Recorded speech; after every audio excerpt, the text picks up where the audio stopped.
Va ora in onda Zoom, il drive time in mezzo ai fatti, con Antonino Danna.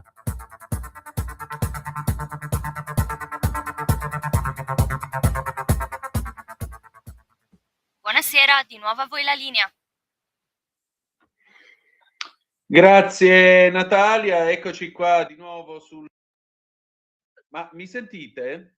Io ti sento molto perfetto, bene. Io sono un po' nel caos, quindi benissimo. Magari sentite delle voci sotto, Benissimo. però ti sentivo molto bene.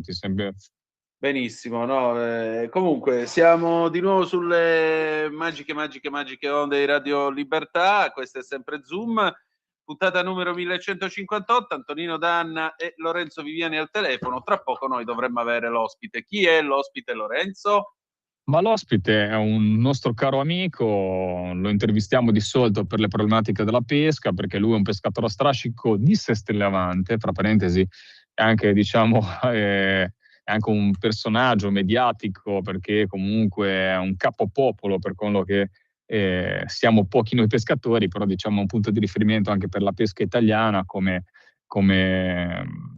perché ha portato avanti e insieme al sottoscritto anche tante battaglie. Però che lui parla più lontano. Siamo tutti e due giovani, diversamente giovani ormai magari, però lui ha qualche anno più di me. Io ero un ragazzino, quindi la memoria storica era giusto che in questa giornata particolare, che anche è bello non essere sempre autoreferenziali, quindi facciamo parlare qualcun altro che magari non ha la militanza in questo momento, però ha fatto, c'è stato in quei momenti e li ha vissuti. E c'è in linea il nostro amico Natalia?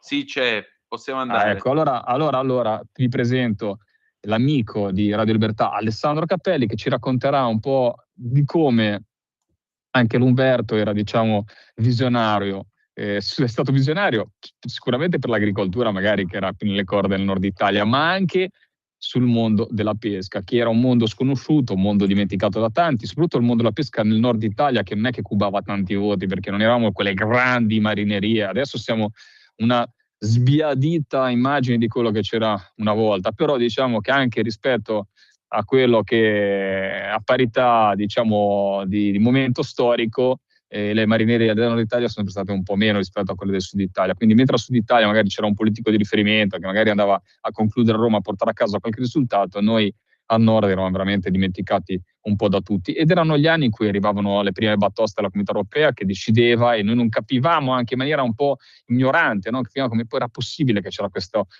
nuova istituzione, e che dall'alto decideva come dovevamo pescare, quando dovevamo pescare, e praticamente ci metteva in difficoltà su tutta la linea. Alessandro, raccontaci un po' di quella giornata particolare, con l'epoca, con le imbarcazioni, Savonarola, la chimera di Sandokan, e siete partiti da Seste Levante e siete andati a caricare Umberto a Camogli per poi portarlo in un posto meraviglioso dove c'è il Cristo degli Abissi, cioè a San Fruttuoso, vicino a Portofino. Vai! Buonasera a tutti voi. Guarda, Lorenzo, un ricordo che fa tremare la pelle, perché comunque è stata una cosa epica ma anche memorabile, perché non si è mai visto uscire quasi buona parte delle imbarcazioni, tra l'altro dedite allo strascico, che dobbiamo anche dirlo, magari non sottovoce, ma ora si può anche dire tranquillamente, al sabato assolutamente non sarebbero potute uscire, perché è il giorno in cui è interdetta anche la navigazione per le imbarcazioni a strascico. Ma con la volontà politica proprio di avere accanto i pescatori, si riuscì ad avere un'autorizzazione dall'ammiraglio di allora, che era Angrisano, e potemmo così riunire le principali marinerie, cioè quella di Seste Levante, che allora vantava imbarcazioni di rilievo, quella di Santa Margherita, insieme anche a quelle di Spezia, ricordo del Savonarola appunto, e tutti pieni di entusiasmo, di bandiere, perché comunque va ricordato che era il 2010, l'anno del famigerato regolamento europeo della Damanaki, quindi era un anno di tensioni, un anno di incontri, e gli unici che ci avevano aperto la porta erano stati proprio la Lega e Umberto, che poi abbiamo conosciuto personalmente, e devo anche Chiapori, il sottosegretario Chiapori, cavoli, che lui davvero davvero proprio appassionato di mare, tanto che si immerse quel giorno lì anche nell'Eclisse degli Abissi, e lanciò questa crociata contro l'Europa, e fecero anche molto a livello anche politico, ma quel giorno lì era proprio un giorno, come dire, un giorno da leoni, nel senso che eravamo tutti anche un po' con l'ansia di dire cavoli, portiamo a bordo il Senatur, cioè nel senso andiamo, facciamo una cosa per tutti i pescatori italiani, perché non era una cosa solo per la Liguria eccetera, era Certo. la giornata Era del la prima mare. volta forse che c'era questo passaggio, diciamo, e venivamo considerati da qualcuno. Mi ricordo le prime riunioni assistite davanti Non è anche mai con... successo, esatto, non è Non è mai mai successo, non è mai successo. che una forza politica abbia smosso così delle flotte che comunque erano, noi liguri siamo molto strani, ho detto questo, nel senso che siamo un po' a volte a far gruppo è difficile, mentre da altre parti, che ne so, in occasioni di commemorazioni eccetera, sono più Certo. uniti, va detto questo, quindi per noi è stato quindi una cosa epocale. Vuol dire Però che quando ci sentita... muoviamo le cose le facciamo bene, perché era stata proprio No. bella. Io me la ricordo da ragazzo, ero Sì. giovane e l'ho È vissuta, stata diciamo, una da cosa, spettatore, però... è stata applaudita da ogni angolo d'Italia, perché tant'è vero che quelle foto lì che abbiamo fatto al largo di Camogli, con questo ventaglio di imbarcazioni che poi erano il fiore all'occhiello di allora, perché avevamo l'incantatrice che era, penso, Figurati, l'incantatrice l'incantatrice. il più tecnologico d'Italia di allora, e barche comunque storiche come la tua, che hanno solcato tutto il Mediterraneo. E poi c'era il jazz, c'erano tutte delle barche che erano È vero, certo. quando ancora proprio si credeva che il mare ti potesse dare qualcosa, e gente piena di ottimismo, purtroppo quello che viene un po' a mancare adesso. E sta foto qua è passata alla storia, tanto è vero che è l'intestazione di un gruppo pesca e quant'altro, ogni tanto vengono riproposte perché stava a rappresentare un po', come dire, i pescatori che si riconoscevano in una forza politica, ma che si sentivano quasi nel dovere di dire grazie per quello che state facendo. Ecco, il significato di quella presenza era quello, perché effettivamente ci fu un messaggio forte politico di non, diciamolo chiaramente, a distanza di anni, di far lavorare i pescatori. Questo era il messaggio. E di stare dalla parte di chi lavorava e di chi viveva al mare.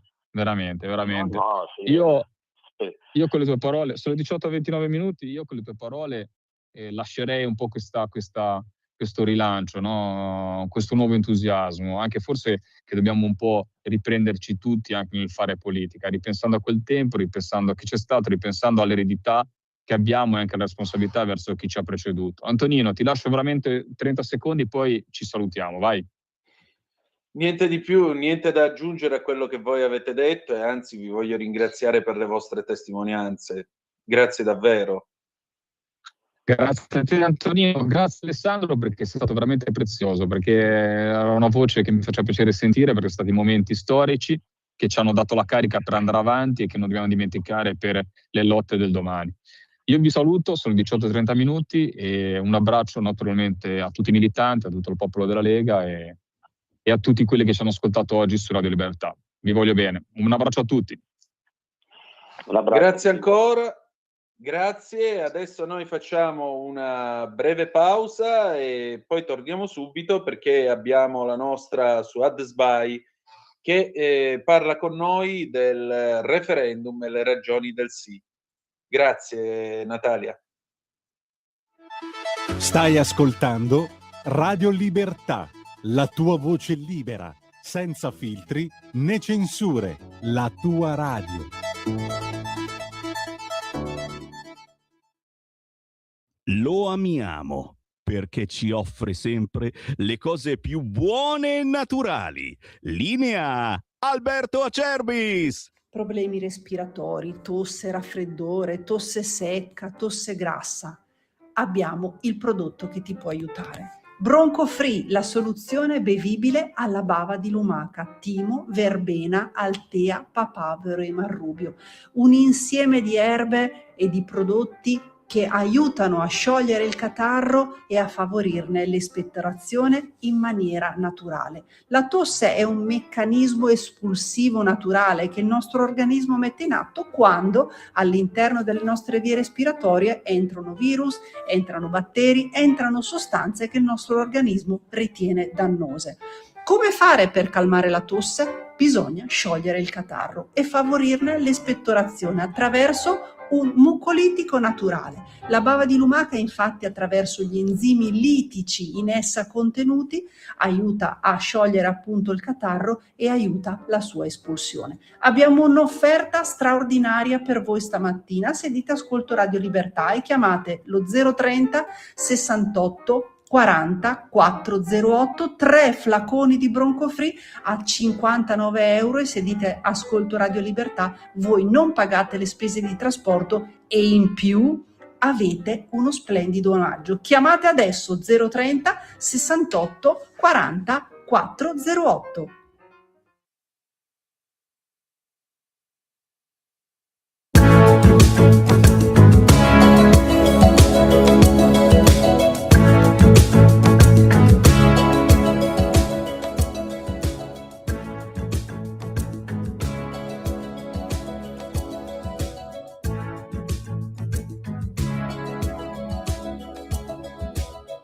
Hear the drums echoing tonight, and she hears only whispers of some quiet conversation. She's coming in 12:30 flight. The moonlit wings reflect the stars that guide her towards salvation. I stopped an old man along the way, hoping to find some old forgotten words or ancient melodies. He turned to me as if to say, hurry boy, it's waiting there for you. It's gonna take a lot to drag me away from you. There's nothing that 100 men or more could ever do. I bless the rains down in Africa. Gonna take some time to do the things we never. C'è la linea, Antonino. Benissimo, perfetto. Allora, Natalia, noi adesso mandiamo in onda su AdSby con le ragioni del sì al referendum, ma attenzione, mi viene detto ora dal nostro direttore responsabile Giovanni Sallusti che Matteo Salvini è a Gemonio a trovare la famiglia Bossi.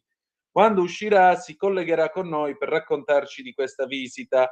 Non sappiamo quando, forse tra un'oretta. Quindi adesso andiamo con su AdSby, voi restate collegati con noi e poi avremo modo di parlare un po' di Medio Oriente. Vai pure Natalia, grazie.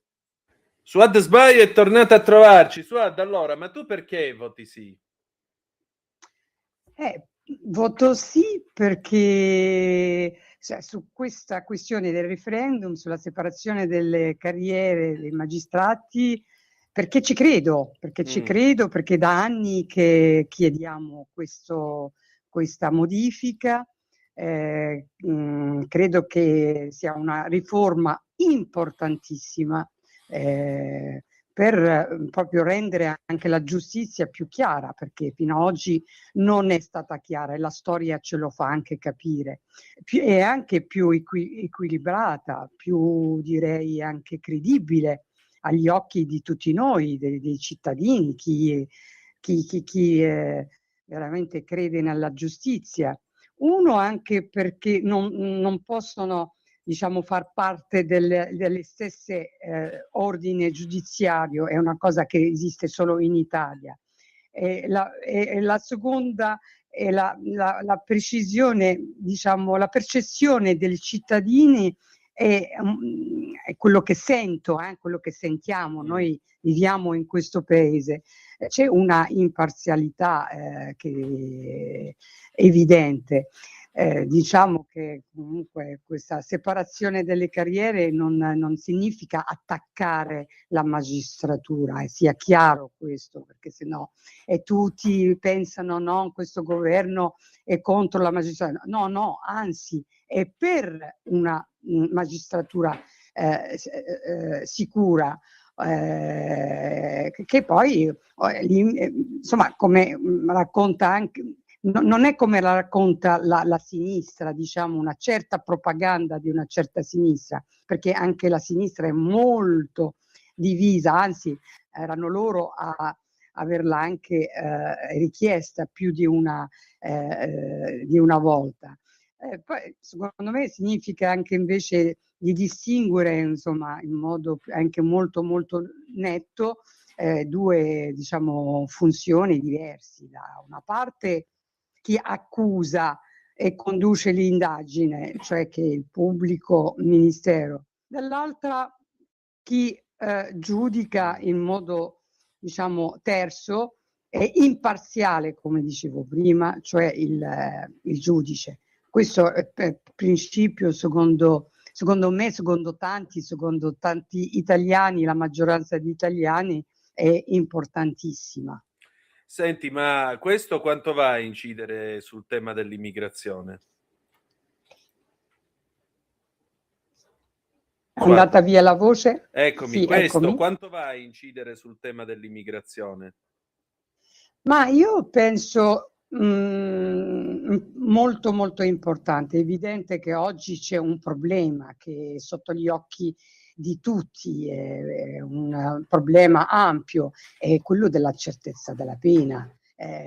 Non è percepita, diciamo, come tale, e alimenta molta sfiducia. Basta vedere gente che aggredisce, stupra, non è che forse c'entra, ma c'entra tanto, perché quando abbiamo un giudice abbastanza di, diciamo, political correct, c'è una situazione particolare, l'abbiamo notato anche noi, insomma, c'è sempre questo attenuante di immigrazione, attenuante culturale. Delle volte addirittura avevamo visto sull'uccisione di Rashida il PM che aveva detto che, insomma, d'altra parte queste cose succedono nel loro paese, è lei che non ha rispettato le regole. Ci sono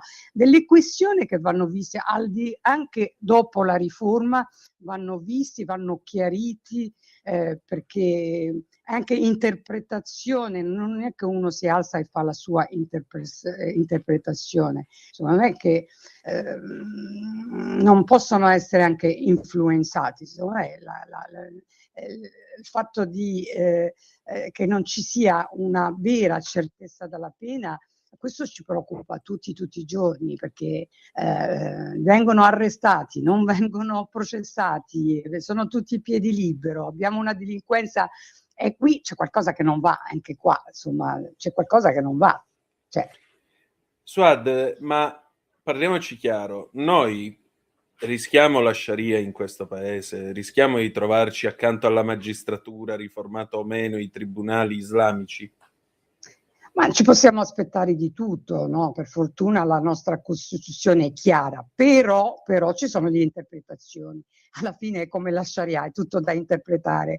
E quello che sta succedendo in Inghilterra, per esempio, con la Sharia Court, insomma, ci deve preoccupare, dobbiamo essere cauti e andare anche oltre la riforma, andare anche a precisare alcune questioni per non cadere, no, nel buonismo, nella falsità, e anche per anche il fatto di essere contro una parte politica. C'è questo buonismo che, capito, te lo rende, capito, te lo rende un po' particolare. Non notato però, ecco, arrivare alla Sharia no, perché insomma dobbiamo fermare questo pensiero, però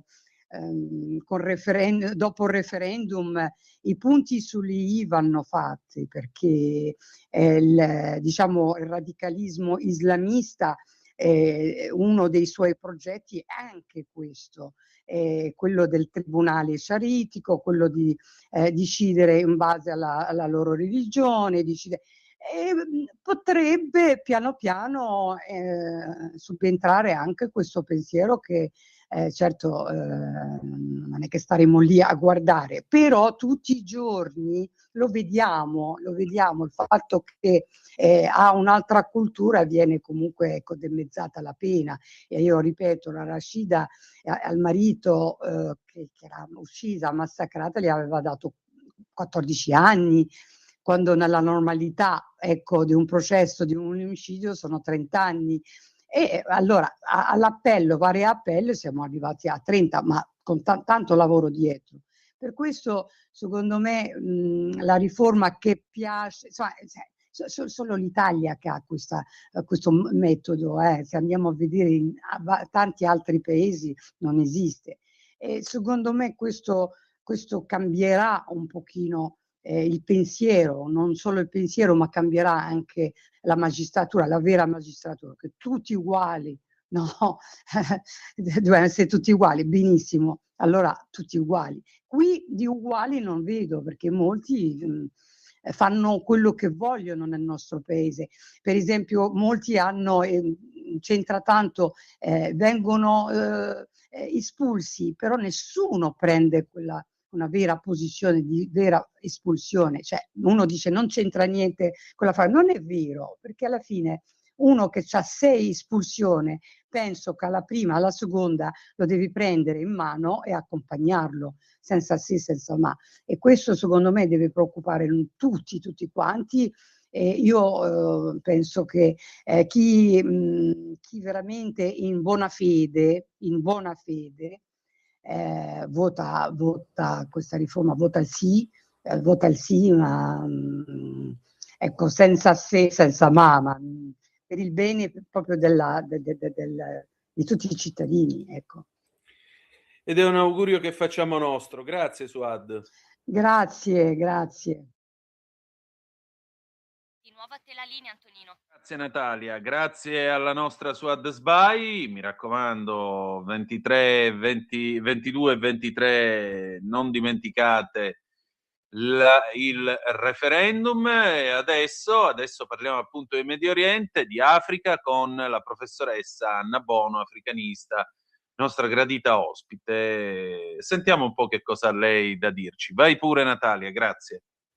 E allora questa sera è tornata a trovarci la professoressa Anna Bono, che voglio ringraziare come sempre, africanista di valore.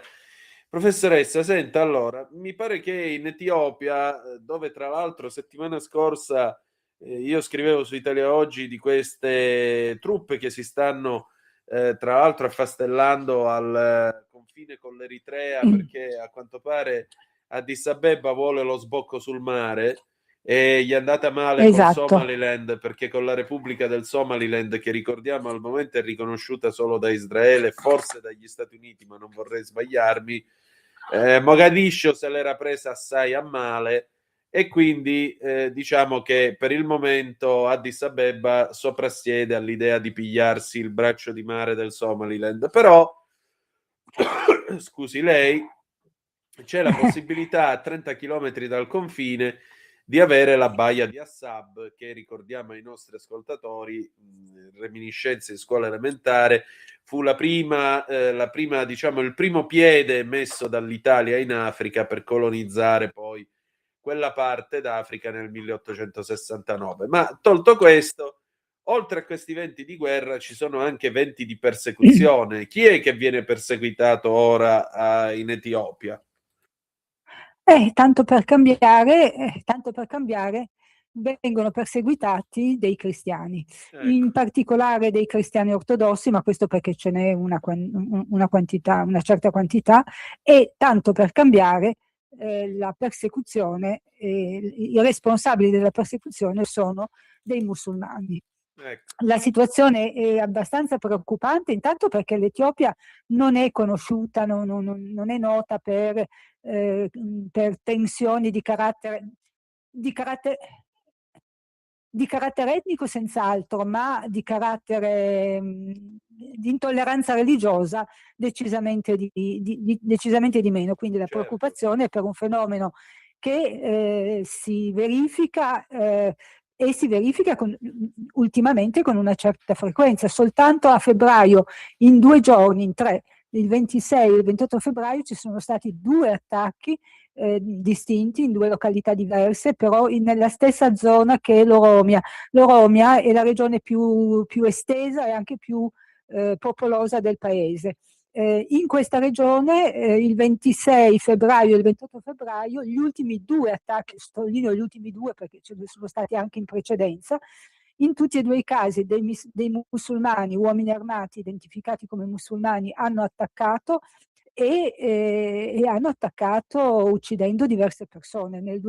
Il 26 di febbraio si stima una ventina. Mi dica. Ecco, appunto, stavamo dicendo, quindi una persecuzione sempre dei musulmani, e però lei diceva dell'Etiopia non si parla mai. E perché non si parla mai? Ma perché è un fenomeno relativamente recente. L'Etiopia ha una maggioranza di cristiani, cattolici ortodossi e di altre chiese, una minoranza consistente di musulmani.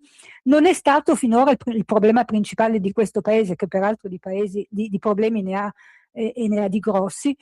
Il fattore critico in Etiopia finora è stato il fattore etnico, con delle manifestazioni di violenza estreme. Tra il 2020 e il 2022 c'è stata una guerra dei tigrini che hanno tentato di prendere il potere, che si è conclusa in 2 anni con circa 500.000 di morti. Già. Tuttora in diverse parti del paese ci sono dei focolai di violenza e tensione. La stessa situazione nella zona tigrina non è risolta, ma ripeto, invece il fattore religioso finora non è stato un fattore determinante di conflitto e di persecuzione nei confronti dei cristiani. Recentemente invece si sono verificati episodi di violenza e episodi cruenti con morti e danneggiamento di beni, di proprietà. Gli ultimi 2 episodi si sono verificati il 26 e il 28 febbraio, in tutti e 2 i casi diversi morti, anche tuttora delle persone che mancano all'appello e che è possibile che siano state rapite dagli aggressori.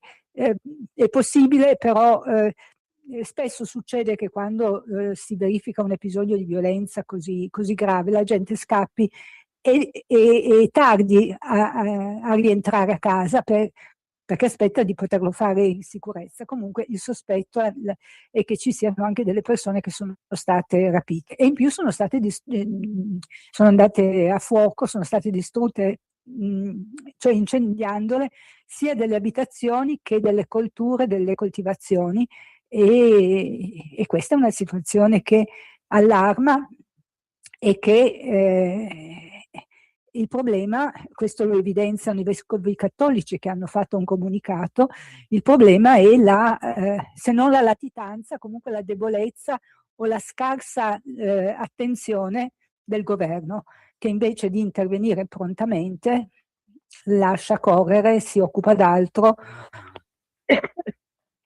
mi scuso, o addirittura questo viene detto nel comunicato che è stato pubblicato dai vescovi cattolici qualche giorno fa, o addirittura è parte in causa perché a seconda delle comunità musulmane ne favorisce l'insediamento dove prima non abitavano e quindi altera degli equilibri delicati. A quel punto succede che fattori religiosi e fattori etnici si convergano e uno uno ingigantisca l'altro, rafforzi l'altro. Voglio dire, se degli musulmani si insediano con il benestare delle autorità locali o nazionali in una zona, parlo soprattutto di aree rurali, in una zona dove vivono prevalentemente dei cristiani o viceversa, questo altera degli equilibri e crea dei problemi di accesso, per esempio, anche soltanto semplicemente a una fonte, a una sorgente, a una fonte d'acqua che in situazioni parliamo di persone che vivono praticando economie di sussistenza, cioè agricoltori che coltivano la terra o che allevano il bestiame con tecnologie basse, quindi gente, in sostanza, gente povera che fa fatica a procurarsi e a conservare di che sopravvivere. Basta poco perché questa situazione scateni dei conflitti, come ho detto, anche soltanto per accedere a una sorgente alla quale uomini e bestiame si possono abbeverare. È un fenomeno che succede in tutto il continente africano, in tutte le aree rurali del continente africano.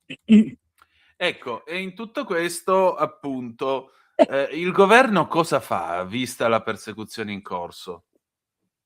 E la denuncia è che il governo non faccia abbastanza, non faccia il suo dovere. Siamo di nuovo Ricordiamo in presenza di quello... che il premier è un, come si dice, il premier è un, premio Nobel per la pace nel 2023, mi corregga se sbaglio.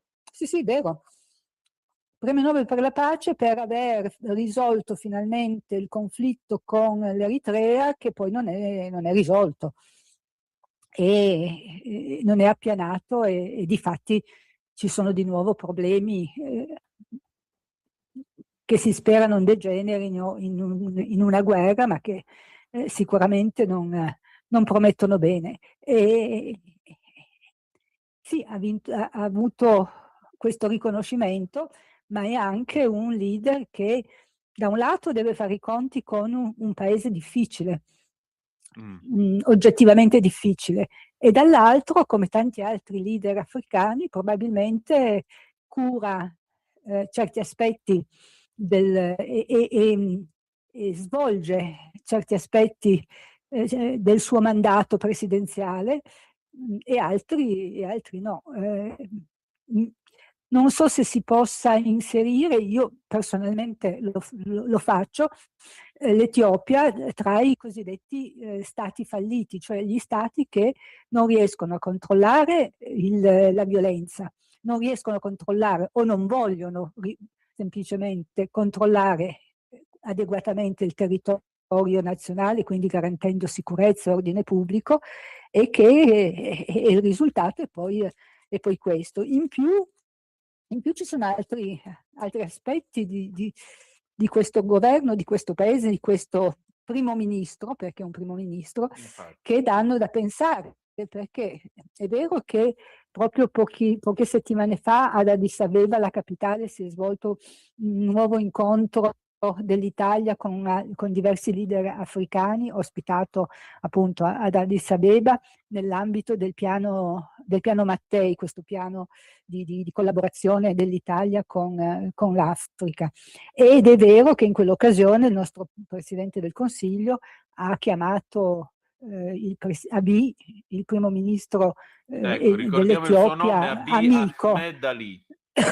Sì, infatti l'ha chiamato amico, come d'altra parte è convenzione fare in queste occasioni, ma è anche vero che proprio pochi giorni prima i mass media accreditati, per esempio la Reuters, agenzie di stampa accreditate come la Reuters, di cui ci si può abbastanza fidare, hanno scoperto, ci si può fidare perché hanno degli inviati speciali sul posto,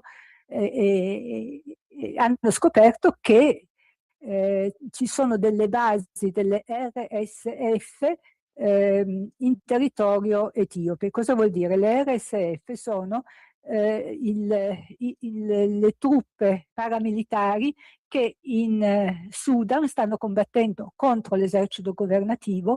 È una guerra che è incominciata da 3 anni e che sta causando, tutti sono concordi nel dire che sta causando la più grave crisi umanitaria degli ultimi decenni e del mondo sicuramente. Ebbene, queste truppe paramilitari sembra che abbiano, questo secondo appunto la Reuters e altre agenzie di stampa, abbiano delle basi in Etiopia dove addestrano le loro truppe, ovviamente con il consenso del governo etiope. Anche questo è un aspetto che va considerato nel valutare un premier e un governo. Certamente.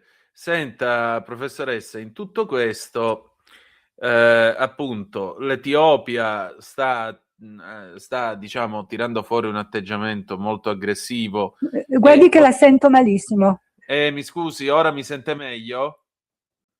Mi No. sente meglio adesso? Possibile? Adesso? Io la sento Adesso, perfettamente. sì, adesso strascicava. Ecco. C'era qualcosa nella... Probabilmente. Mi dica. No, dicevo, l'Etiopia però si prepara di fatto a una guerra di nuovo con l'Eritrea per lo sbocco al mare. Ma che ambizioni ha l'Etiopia nel Corno d'Africa, che sta diventando in realtà sempre più centrale, vista anche la situazione attuale con il petrolio?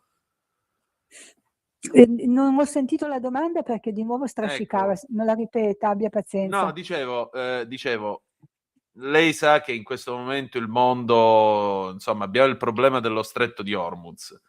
Diventa sempre più importante far sboccare il petrolio sul Mar Rosso, infatti l'Arabia Saudita ha un apposito oleodotto. L'Etiopia vuole lo sbocco su questo benedetto mare. Il Corno d'Africa sta diventando sempre più geopoliticamente strategico e allora a maggior ragione cosa vuole l'Etiopia di più? Cosa vuole diventare soprattutto? L'Etiopia in effetti vuole lo sbocco al mare e vuole consolidarsi come potenza regionale importante. Lo è di fatto, tra l'altro è la sede dell'Unione Africana, cioè l'Unione Africana ha la sua sede nella capitale. Lo sbocco sul Mar Rosso tutti lo vogliono, i russi, gli americani, i cinesi, giustamente come lei ha detto è un punto che è sempre stato strategico e lo è diventato ancora di più, e quindi che si tratti del Somaliland, che si tratti di Djibouti o di altri punti della costa, l'interesse ad avere uno sbocco commerciale e militare su quelle coste, ripeto, non è nuovo, non è una novità, è storico, ma lo diventa ancora di più, certo. Certo. Senta, professoressa, in tutto questo però c'è anche un altro fatto. L'Africa è diventata terra di carne da cannone, segnatamente da parte dei russi. Sì. Io ho trovato questo report di Impact, questo gruppo di giornalisti d'inchiesta, i quali sostengono che ci sono 2 motivazioni. C'è gente che va lì proprio perché è motivata, che vuole andare a combattere, vuole la cittadinanza russa, vuole i soldi, vuole uscire dalla povertà, vuole uscire dall'immobilismo locale, diciamo così. E quindi risponde a questi annunci di agenzie viaggio fantasiose che promettono biglietti per la Russia a prezzo scontato. Ma poi c'è anche chi invece viene attratto con l'inganno e dice: vieni in Russia a studiare, vieni in Russia a trovarti un lavoro, vieni in Russia a costruirti un futuro, e poi li arruolano forzosamente e li mandano a morire in Ucraina. Tra l'altro dall'inizio del 2023 fino ad oggi mi pare che ne siano morti più di 1500. Ecco, ma perché l'Africa, perché gli africani gradiscono o accettano una cosa del genere? Nessuno dice nulla, anzi, leggevo su Al Jazeera un paio di giorni fa di un accordo tra la Russia e il Kenya per porre fine a questi annunci fasulli e quindi a che la gente vada a morire per Putin. Però il resto del continente nero gli resta in mano. No, no, anche altri paesi si stanno, io dico, molto tardivamente attivando. La Nigeria, il Ghana, il Sudafrica, perché sono da tanti paesi africani è successo e succede tuttora che partano dei giovani africani, che tra l'altro in alcuni casi sono degli ex militari o degli ex poliziotti, ma nella maggior parte dei casi sono semplicemente dei giovani, dei ragazzi, degli uomini disoccupati che vengono allettati come ha detto lei, dalla promessa di andare a lavorare, se sono molto giovani, di andare a studiare, di andare a lavorare, ma non nel senso di arruolarsi nell'esercito, andare a lavorare come guardie private o svolgere altre attività che non hanno niente a che vedere con la guerra, con compensi astronomici, considerando quel che vale $1 in certi paesi africani, praticamente in tutti. Le faccio un esempio, lei parla del Kenya, da cui ne sono partiti veramente tanti, si parla di 350.000 scellini keniani al mese, cioè circa $2.700, che è uno stipendio elevatissimo in Kenya, con dei bonus e delle gratifiche ancora più straordinarie. Direi. L'incredibile è che delle persone ci credano e che quindi partono, solo che poi tanto più se si tratta di persone che non hanno il minimo addestramento, si ritrovano in prima linea e veramente carne da macello perché non sono addestrati. Poi io mi immagino persone che molto probabilmente arrivano in un paese, non conoscono neanche il russo, quindi mi immagino in che condizioni vengono preparati a combattere, mandati a combattere. E è un fenomeno che quando è che è scoppiata la guerra, l'invasione dell'Ucraina, e sono anni che si verifica e sono anni che ritornano delle bare o addirittura arriva semplicemente l'annuncio a una famiglia che il congiunto che si credeva partito per svolgere un impiego ben retribuito è morto saltando su una mina o in qualche altro modo. Tra l'altro il Kenya, in questo momento il Kenya è il paese di cui si parla di più, anche perché il primo segretario di gabinetto del Kenya il 15 marzo è andato a Mosca per colloqui bilaterali e anche per sollecitare, per chiedere conto con garbo, diciamo, per non offendere un paese da cui comunque il Kenya si aspetta molto, per chiedere conto di quello che sta succedendo. Sembra che Lavrov, il ministro degli esteri russo, abbia garantito che non succederà più, ha anche detto che però non ne sapeva niente in sostanza, il che sembra strano perché non è accertato che queste persone sono state, se non arruolate direttamente, ma comunque sono state mandate al fronte e adesso vedremo se ci saranno degli sviluppi positivi. Io me lo auguro. Certo che c'è il problema di tutti quelli che sono là. Difatti una delle richieste del Kenya alla Russia è anche di far tornare, di rimpatriare le persone che in questo momento si trovano in Russia, posto che lo desiderino, ma è molto probabile, se sono al fronte è molto probabile che lo desiderino, anzi non vedano l'ora di rientrare in patria. Come dicevo, stessa situazione, anche forse con meno uomini, in Ghana. In Ghana, da quello che si è accertato, sono partiti almeno quasi 300 uomini e 55 sono morti.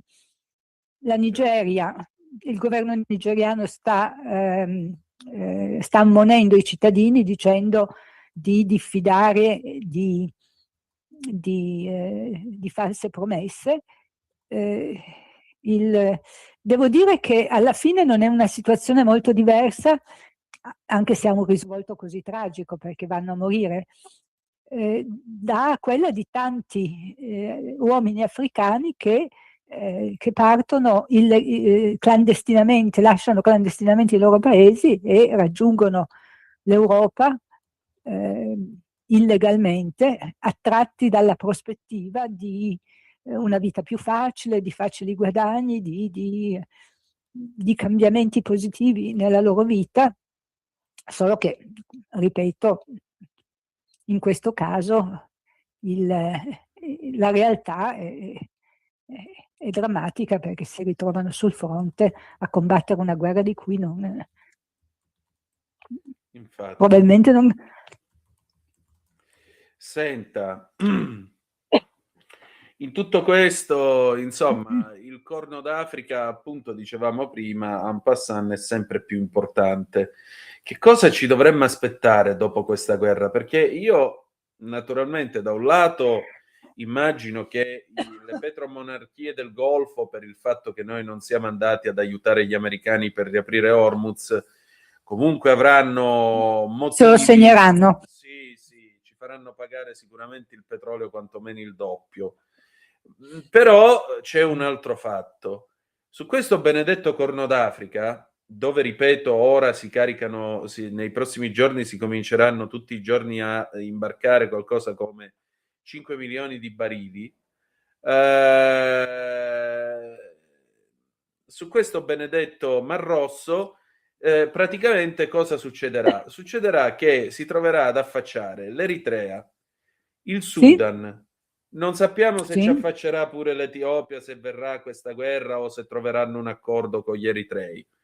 E poi c'è il Somaliland, che si è costituito in nazione per i fatti suoi, e la Somalia, che, scusi il termine, definire un casino e farle un complimento, visto che lì tra le corti islamiche e tutto il resto, chi ci capisce qualcosa gli dovrebbero dare veramente la laurea. Allora... È lo Stato islamico, è lo dimenticavo, Stato fallito per eccellenza. Ecco, dall'altro lato ci stanno quei simpaticoni degli Houthi, mi corregga se sbaglio. Oltre ad andare tutti quanti in pellegrinaggio alla Madonna di Lourdes, lei che cosa suggerisce?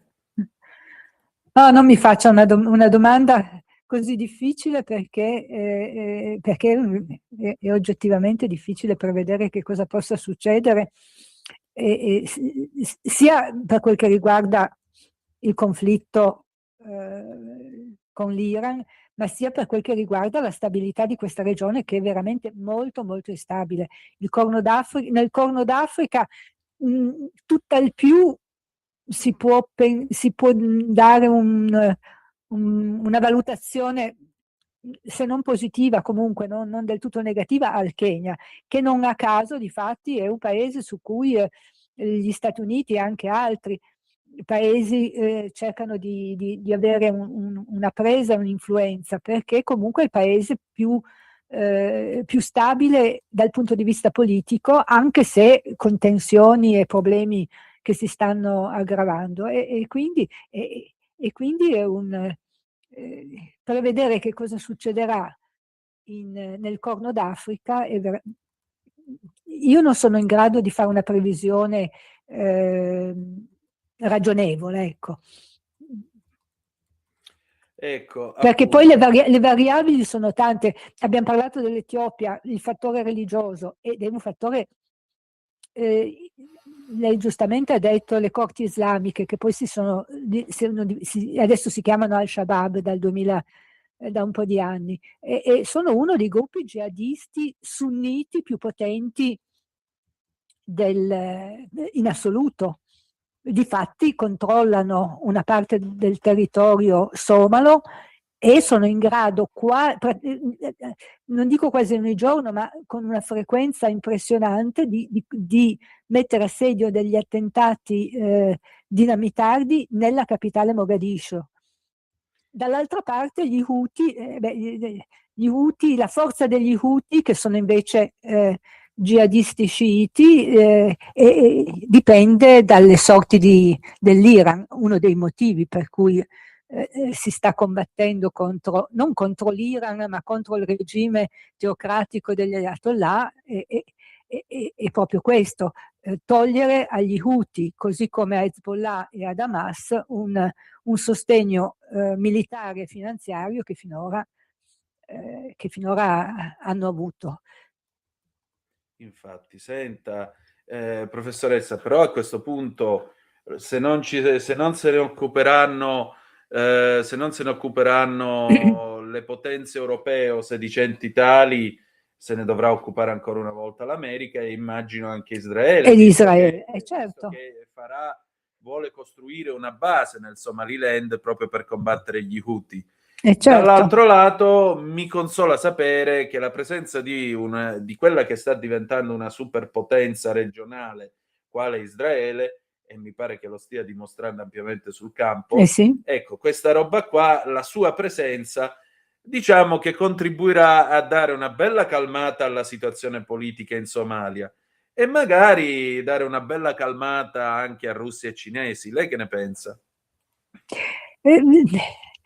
Russi e cinesi lascio ad altri il compito di parlarne. Per quel che riguarda la Somalia, come ho detto, è uno stato fallito, è l'esempio più clamoroso di stato fallito, perché chiamarlo stato è già eccessivo. La Somalia è frammentata e una parte del territorio somalo non è controllato dal governo, ma il governo stesso somalo esiste, è esistito e continua a esistere, da un lato per i prestiti, i finanziamenti e gli investimenti economici stranieri, e dall'altro dalla presenza di truppe straniere. Infatti. E quindi è una situazione delicatissima. Senta, so che Io sto aggiungerei, per dire- dica, lei aggiungerebbe? aggiungerei che comunque uno dei fattori critici del Corno d'Africa e di tutta l'area attorno è che lì, in quella parte del mondo, si consuma anche una delle guerre più antiche e più lunghe nella storia dell'umanità, che è quella tra sciiti e sunniti. Infatti. Che Su è cui anche abbiamo un quello che sta controllo. succedendo nel Golfo Persico, perché sì, vabbè, Sì, dicano quello che vogliono, certo. ma sotto sotto una percentuale di fattore religioso c'è. Ah, va, non raccontiamoci certo le che favole, c'è. dai. Ci sta. È certo che c'è. L'Arabia Saudita da un lato, Iran dall'altro, dico che è una delle guerre, la seconda guerra più lunga dell'umanità, perché è iniziata pochi anni dopo la morte di Maometto, quando dopo il quarto imam una parte dei musulmani ha individuato in certe persone gli eredi di Maometto e l'altra parte invece in altre, e lì lo scisma che ha determinato la nascita degli sciiti e dei sunniti. I sunniti sono la maggioranza, ma gli sciiti sono comunque una realtà che si concentra in questa parte del mondo. Certo. Ed è ostile a oltranza. Professoressa, senta, a maggior ragione, io ricordo, insomma, ho parlato qualche tempo fa con un amico che a suo tempo era stato in Somalia nel 92-93, sa, al tempo di Restore, Sì. eccetera, eccetera. Sì. Lui diceva, noi incontravamo gli anziani, quelli che avevano vissuto non solo il periodo coloniale, ma anche il periodo dell'amministrazione fiduciaria della Sì. Somalia italiana, e puntualmente ci dicevano: quando è che tornate?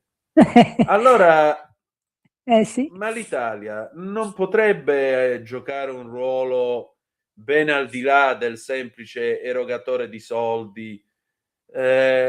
Non potremmo riavere un'amministrazione fiduciaria sulla Somalia esattamente come negli anni 50 per provare a rimettere in piedi sto paese? Perché comunque noi un debito con il Corno d'Africa l'abbiamo, e come?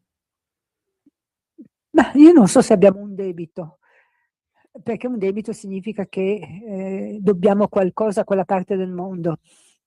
Non so neanche se siamo in grado, noi o chiunque altri, di assumere il controllo politico e neanche se se sia il caso, che ci siano degli anziani che ricordano l'epoca coloniale, non soltanto in Somalia, non soltanto in Eritrea dove c'erano gli italiani buoni, così si dice, mi scuso, ma in molti altri paesi africani. Questo è indubbio. Mi ricordo, era una leggenda metropolitana, ma fino a un certo punto, anni fa, parlo degli anni 90, sì, sostanzialmente negli anni 90, quando manifestazioni di protesta contro il governo da parte della popolazione Prego. mi scuso davvero, sono malconcia, da parte della popolazione si vedevano anche dei cartelli in cui c'era scritto: ma quando finisce questa indipendenza? Infatti, questo fa molto pensare la cosa.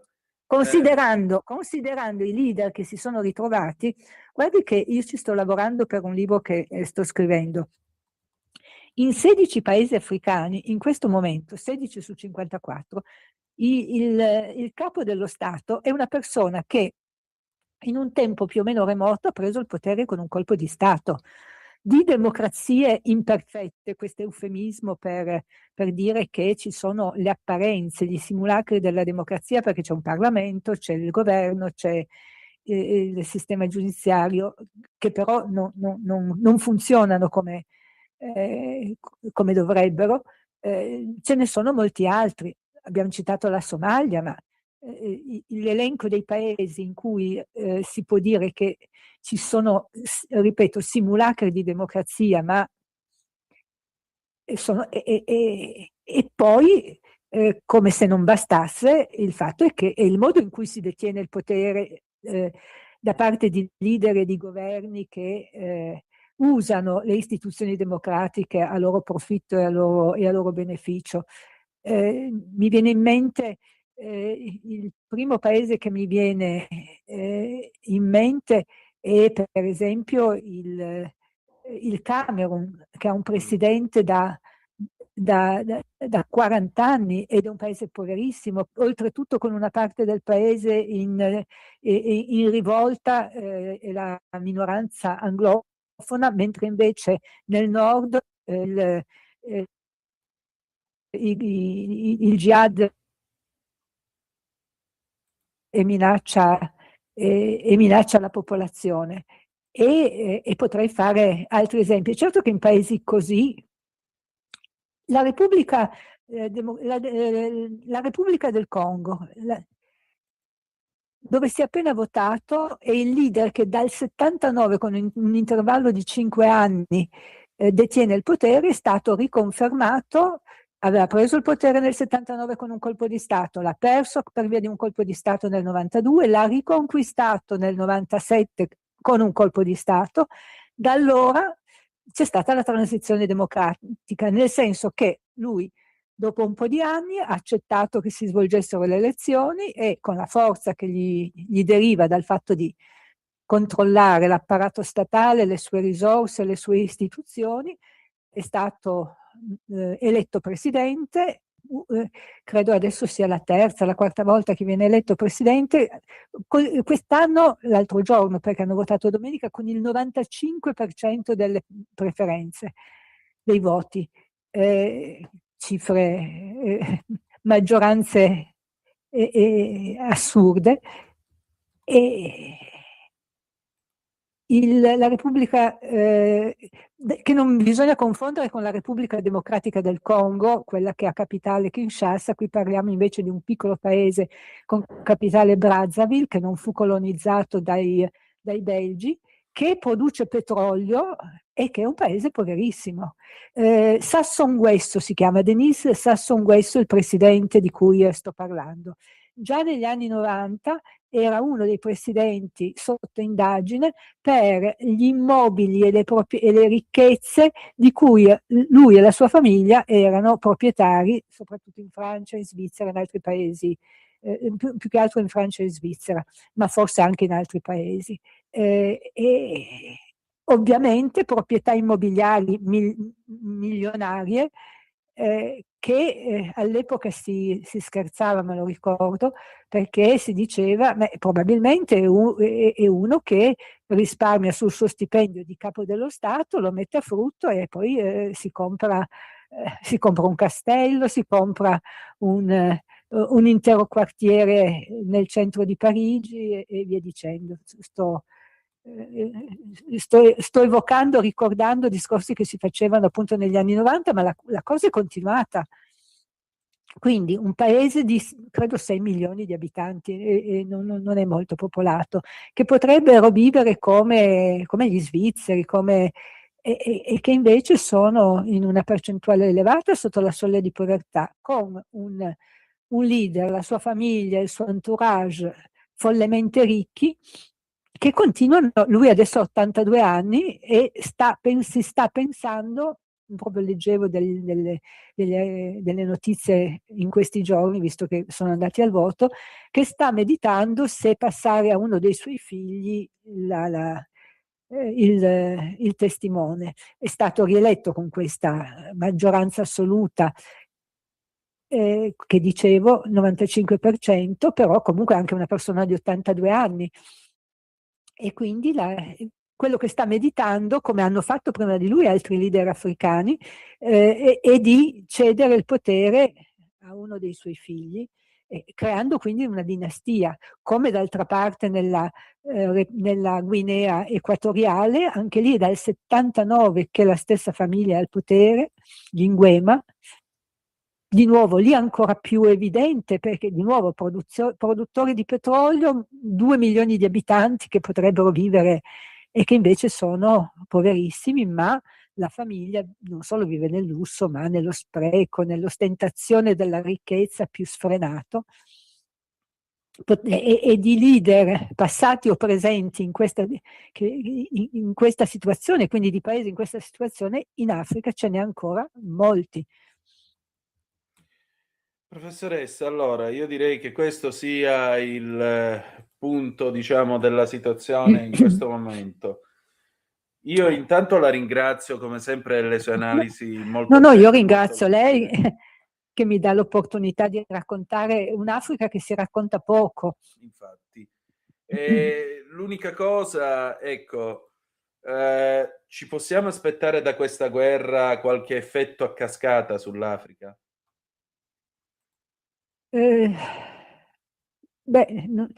Sì, ma bisogna vedere cosa succede. Lei ha citato la Russia, ha citato la Cina, bisogna vedere cosa succede nelle prossime settimane. Sì. E aggiorniamoci. Molto bene. Professoressa, grazie ancora. Grazie a lei.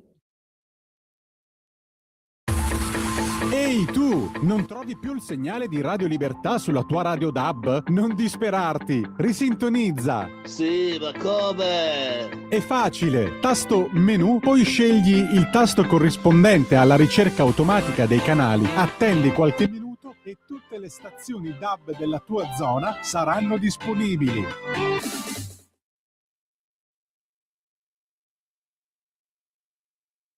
Caravan Petro, Caravan Petro,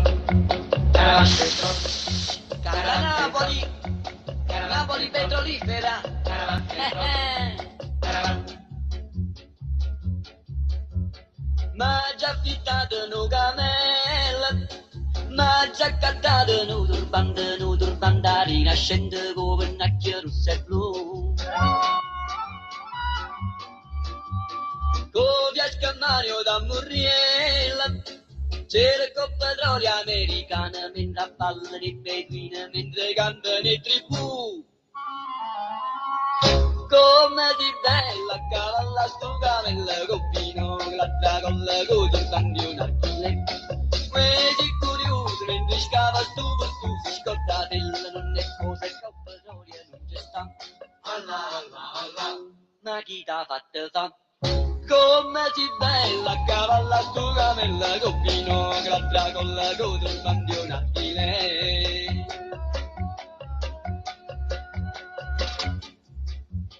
Con via Scammane e con camella, che guardia innanzi a folla rete, reputa faccio tu vede, non si può più camminare. io mi è arrivato pazzariello. Se trovo stutamene lì che mi scoppivo con tabacca, ma chi è sta lì papà? Come si bella a cavalla sto camella, coppino grattato le code, campione a chile. Questi curiosi mentre scava sto per tu, si scorda delle tutte cose, caupedoria non c'è sta. Come si bella a cavalla sto camella, coppino.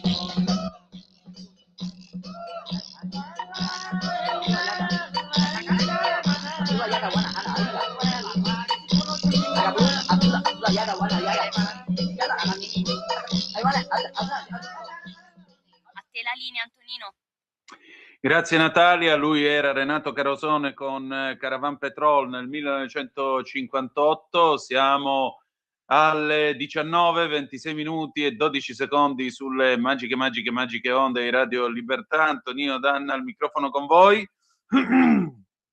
Adesso andiamo a Dubai dove ci aspetta Ale Musella, ci racconta come si vive durante la guerra, ci racconta l'arte da quelle parti. Aspettiamo a sorpresa se arriverà Matteo Salvini.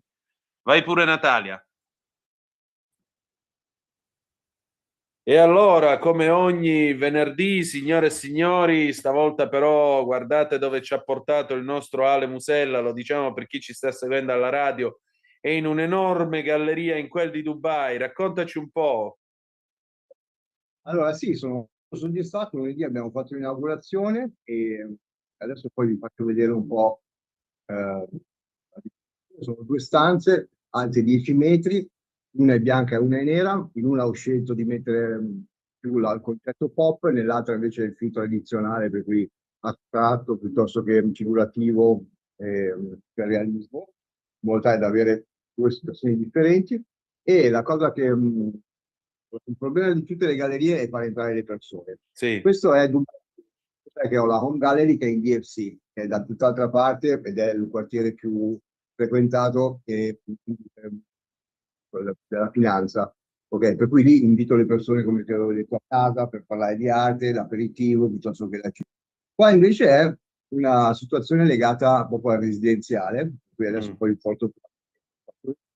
Per cui sono molto soddisfatto perché qua proprio ci sono i residenti, qui di sera escono col cane piuttosto che per cui entrano in galleria, c'è un dialogo completamente diverso rispetto all'altro. Per cui è un parallelismo che mi piace. Lunedì abbiamo fatto l'inaugurazione nonostante ci sia inevitabilmente meno gente rispetto a prima, proprio per quello che sta succedendo, anche se in Italia non ho capito le testate perché devono raccontare le cose fuori di testa rispetto a quello che sul serio sta succedendo qua, per cui comunque c'è inevitabilmente meno gente. Sì, no, perché sai, qua in Italia ci raccontano che praticamente tu staresti vivendo in una specie di deserto, invece vedo dietro di te una nutrita folla di auto che si è fermata mo all'incrocio, sono dei tassi, io li vedo dietro di te alle tue spalle, e la particolarità è che la gente per strada passa, non è vero che tu vivi in un deserto dove stanno tutti rintanati. Però questa è la vulgata che gira in Italia, Ale, quindi ora tu sei lì, ce lo stai facendo vedere di persona, ecco, è uscito. Pensate, questo pazzo è uscito mettendo a rischio la sua vita, cosa diavolo stai facendo? Fuori cani, no, questa qua è una parte tutta residenziale, adesso vi faccio vedere le vetrine della galleria, sono tutte queste. Italia Conti si chiama lo spazio. Italia Conti è dove faccio ballare anche le ragazze, questa qua è la mia, vedi? Ah, bello. Art Director Alessio Paolo Musella, lo diciamo per chi ci segue alla radio. Molto bene. Questi sono gli spazi. Sì. Oggi cielo un po' grigio, però è tutto tranquillo, sereno. Probabilmente andrà a piovere. Però adesso inizia l'orario perché qua sono le 6, no? Per cui tra mezz'oretta sono tutti quanti i bambini con i cani, poi di là adesso sta costruendo moltissimo Emaar. Perché Emaar cosa succede? Allora, mentre Damac, i due costruttori più grossi di Dubai sono Damac e Emaar. Damac costruisce palazzi, mentre invece Emaar costruisce.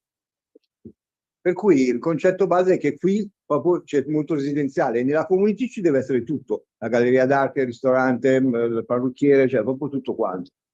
Allora, già che sono in piedi vi faccio vedere un po'. Allora, quando vi parlo di pop, Sì. poi però dopo quando c'è il podcast, se volete andare a vedere il podcast perché lo stiamo registrando in Zoom, con molto piacere poi dopo vi mando il link, così almeno potete vedere meglio. Allora, abbiamo il nostro caro amico da dove parte Il tutto cagnolino il tuo blu, Blue Dog. Marini, Giglo, poi abbiamo questo che è molto attuale, se tu lo vedi, purtroppo, case, Sì, missili, sì. Chiassai, lui è Benito Macerata, ancora Marini, lui invece è un artista Joana, è indiano, lui è Bardi, Massimo Bardi, qui invece abbiamo dalla Polonia la Carolina Sova, questo ti dovrebbe piacere, soprattutto queste, vedi? Queste Sì, è una Lancia Delta, un S4. qua, Sì, la Stratos. number one in the town. Poi abbiamo dall'America, ma scusami, da Londra, lui, Paul.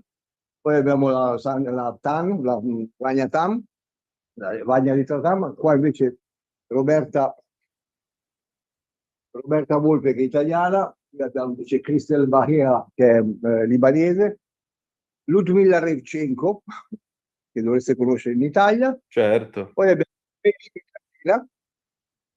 Poi abbiamo Nahel da Londra, abbiamo Giacomo Consigli, questa è ancora Christel, il tuo amico Eccolo qua, Blue Dog. Poi abbiamo ancora qua la Ludmilla, Mariella Rinaldi, e questa è la parte pop. Qui abbiamo il nostro classico, sempre Lorenzo, e invece entriamo nella parte scura. Questa stanza, scura, che la accendiamo. Qui vabbè, abbiamo ancora una parte di un pop, abbiamo la Rinaldi, lei è Carolina Curti che arriva dall'Argentina, la scultura di Valente Cancogni, la Dormiente sempre di Valente Cancogni, questa io adoro, perché proprio... Poi abbiamo l'orologio, adesso è una delle poche cose, comunque è appena arrivato di Mark Post, abbiamo Shaila, che anche lui è indiano, sempre la Levchenko, poi abbiamo Malfatti, Margot, che sarebbe poi Lucrezia Coli, ancora la Roberta Volpe, la Shutri Javeri, e di nuovo la Volpe. Comunque cambio sempre, come vedete i soffitti sono estremamente alti, per cui io devo dire che è uno spazio che mi soddisfa molto. Bello davvero, bello davvero. Senti, quando è che si parte? Per dove? Per quando si apre, quando è che ricevi gente, gli orari? Allora, gli orari migliori sono, a parte che io continuo a girare, per cui io di qua sono, adesso avendo appena inaugurato lunedì, ovviamente questa settimana cerco di stare il più possibile. La mattina ci sono, adesso sono in vacanza, ma se no ci sono i corsi di danza per i bambini e questo va bene perché dà molto movimento, a me va benissimo, poi ho strutturato le opere con le carrucole in modo tale che se ci sono i bambini posso tirarli su senza problemi, così non ho difficoltà che dovendo ballare vogliono mettere gli specchi, e questo mi va bene. Alcune volte lo spazio può essere anche affittato senza togliere i quadri, per cui se devono fare yoga piuttosto che, è sempre un motivo in più per riuscire a gestire il flusso delle persone. Ho gli appuntamenti che vengono fissati, la sera di solito viene più gente, e poi comunque la mia home gallery che è invece dall'altra parte di Vestir, che è molto facile da raggiungere, per cui gli appuntamenti li sposto anche là. E poi Molto sono sempre bene. in giro. Com'è andata questa settimana?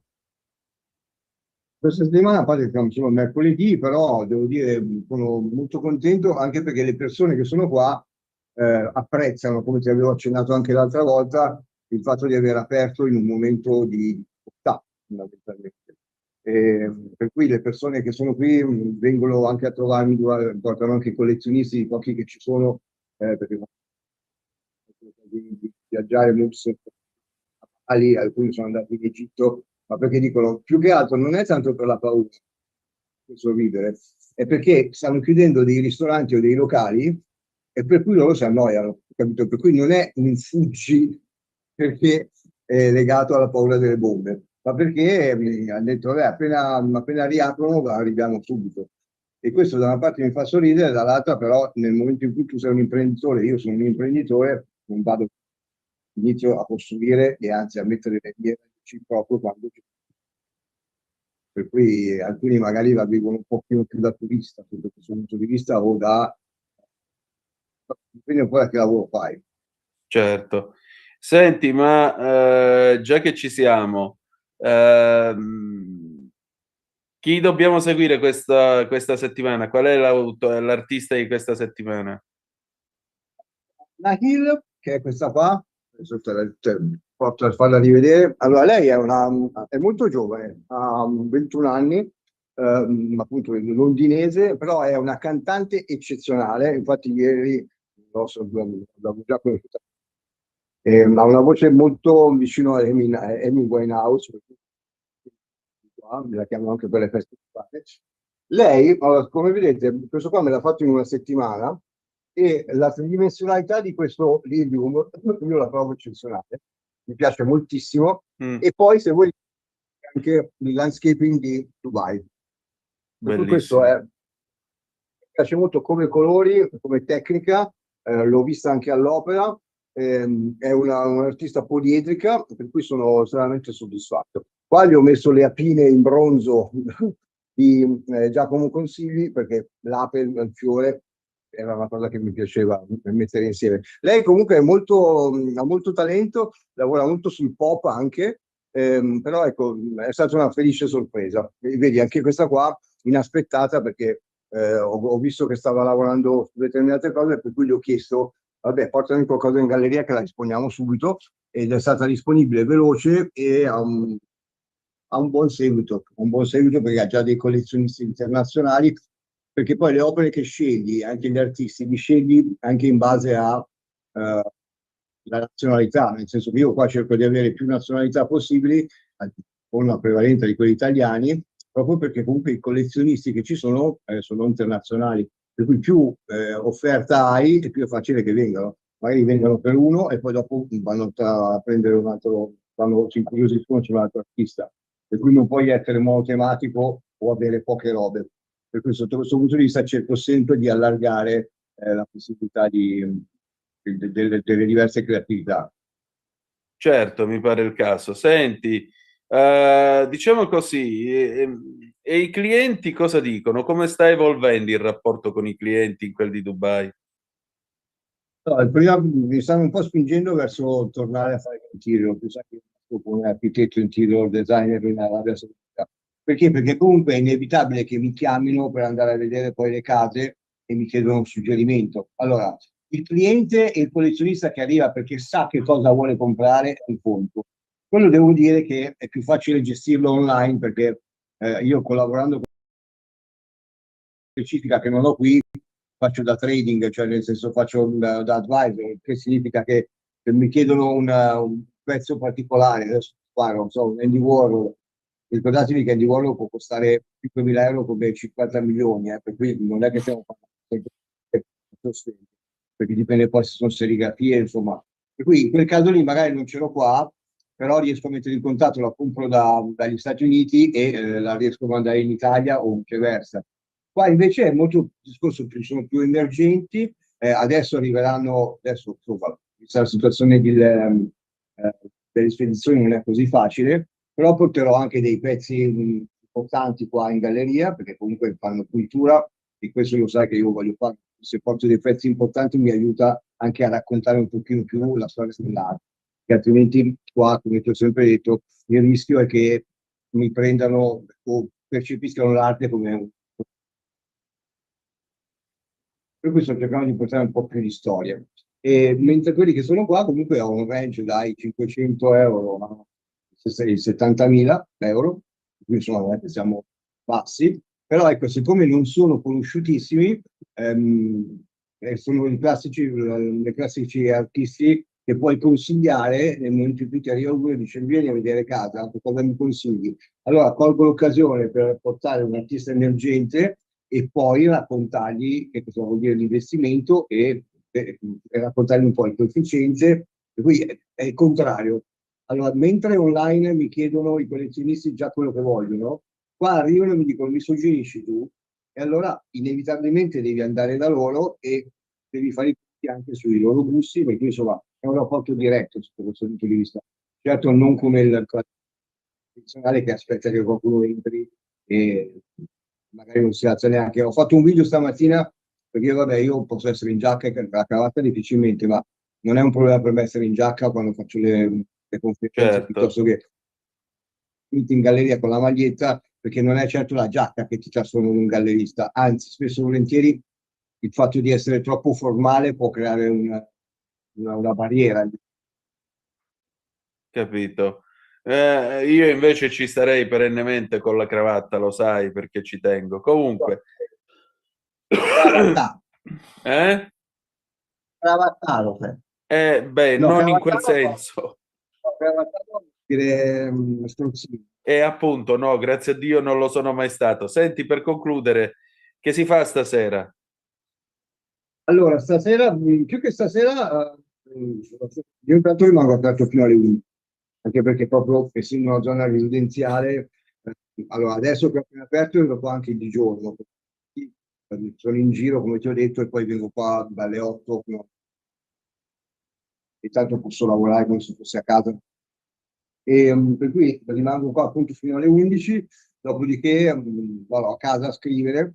E invece ho un paio di cene con i collezionisti perché il discorso della Home Gallery mantiene la sua valenza, perché qui ricevo, poi tra l'altro questa è una zona dove non si può servire altro, perché sai, ci sono delle zone che se sono vicine al business è un conto, quando è residenziale non si può, tanto è vero che l'inaugurazione che abbiamo fatto venerdì abbiamo offerto dei soft drink, che non è un problema, perché fa dire che non è che per forza la gente debba bere. Però invece se tu fai le cene a casa diventa comunque più colloquiale e allora c'è anche questa dicotomia, cioè questo dualismo, cioè di qua è la parte residenziale dove la gente arriva deve avere un certo tipo di formalismo, mentre invece in casa puoi essere più tranquillo, e questo va perché ci sono due generi di clienti. Certo, chiaramente. Va bene Ale, allora io ti voglio ringraziare come sempre e al piacere di ritrovarci tra una settimana. E mi raccomando, tu stai bene. Si fa quel che si può. Grazie a te. Ciao. In quanti ti promettono trasparenza, ma alla fine ti ritrovi sempre con la bocca chiusa e non puoi dire quello che pensi? Radio Libertà non ha filtri né censure. Ascolta la gente e parla come la gente.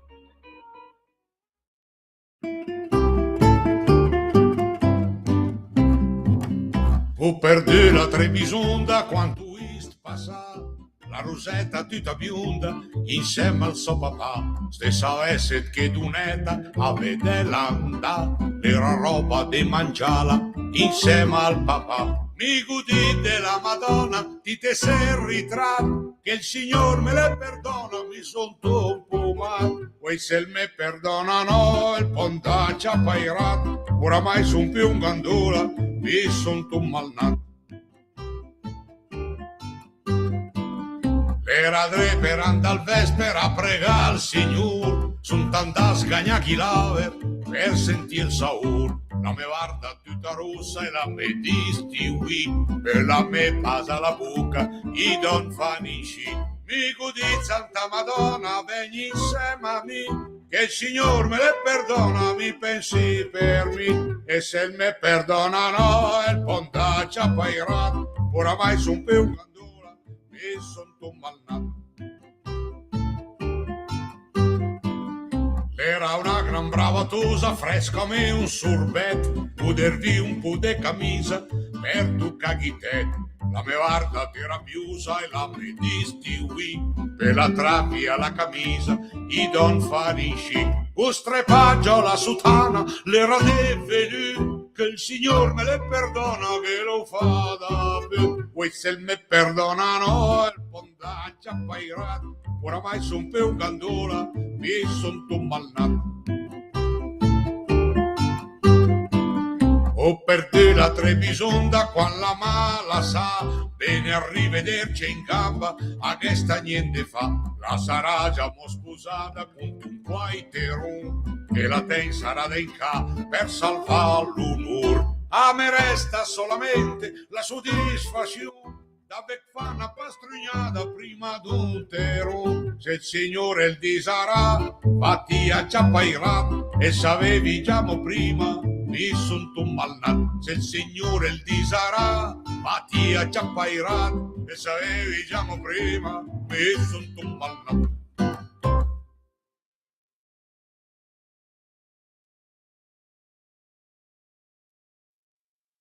A te la linea, Antonino.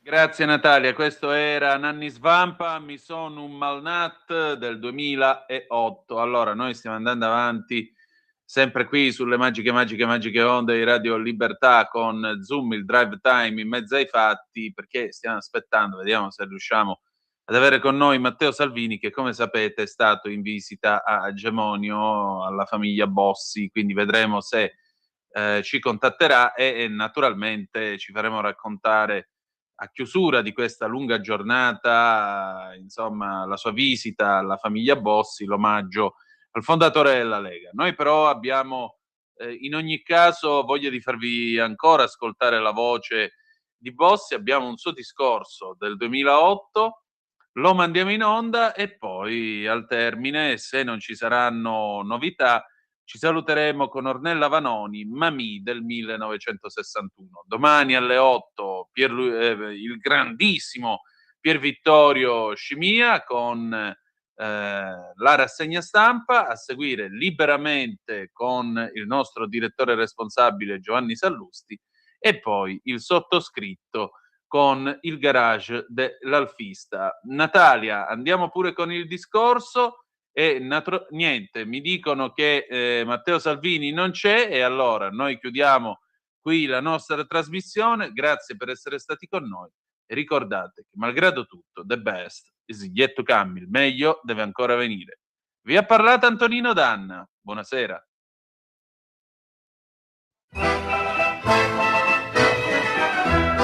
Serum in quater culpadula el Rudolf el Gain et Pemi quater avis quater malnat venis su insema compagn di gat em fa la guerra in Albania pes in montagna a Ciapairat e che pudesse della fermat mi fa morire d'un ma pensac me mancata in una imboscata mi è pesciato e una fusilata.